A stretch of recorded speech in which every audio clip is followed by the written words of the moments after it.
All right, beautiful day. Welcome back to Beagle Eye Visions, Freedom Through Memedom, day 27. Okay, now before I get into the meme, before I even get into the stuff, I could go on for days about this topic. But anyways, day 27, creating black markets, prohibition then versus now, created criminals. I'm not gonna read all of them. Created the mafia. You know who? That's Pablo Escobar. Pablo Escobar created dangerous alternatives, still to this day creating dangerous alternatives that are just absolutely annihilating people in the streets of Philadelphia, Seattle, and Washington, and California, Skid Row, California. These alternatives are just wiping off the entire population. But anyways, the state and its lackeys work diligently to prove to us that they only have our quote-unquote best interest at heart. They care so much for us that they have constructed laws to protect us from ourselves. Never mind that these laws are so selective, i.e. alcohol is good, YouTube's going to slap me with this one hard, marijuana is bad, that even the most hardened statists could see through their charade.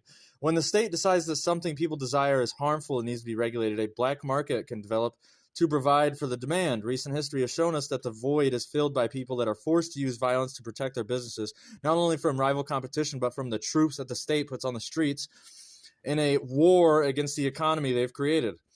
I recently heard if it weren't for the IRS, they would have never stopped Al Capone. Well, if it weren't for Prohibition, they would have never heard of him.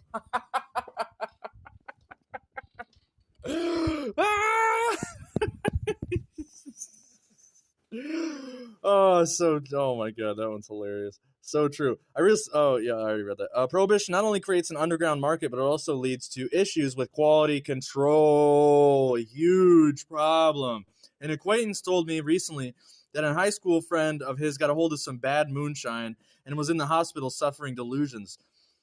That's today when alcohol is legal. Go read some of the stories from the 20s. They're tragic. Today we have alternative marijuana that is supposed to be invisible on drug tests. The horror stories from it are endless. Yes. Oh my God. I have some of my own horror stories too. Check out Crazy Life Stories podcast.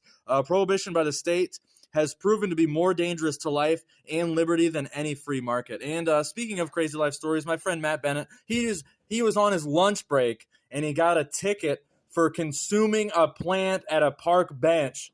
He wasn't in somebody's yard. He wasn't outside of the police station. He was at a public park consuming a plant on his break. And like I said, I could go on for days about this topic, but it's absolutely ridiculous. And this is one of the, when anarchists say we are all slaves, this is the main thing, one of the main things that we point to, and the belief in authority and government. Anyways, stay tuned, stay golden, see you tomorrow.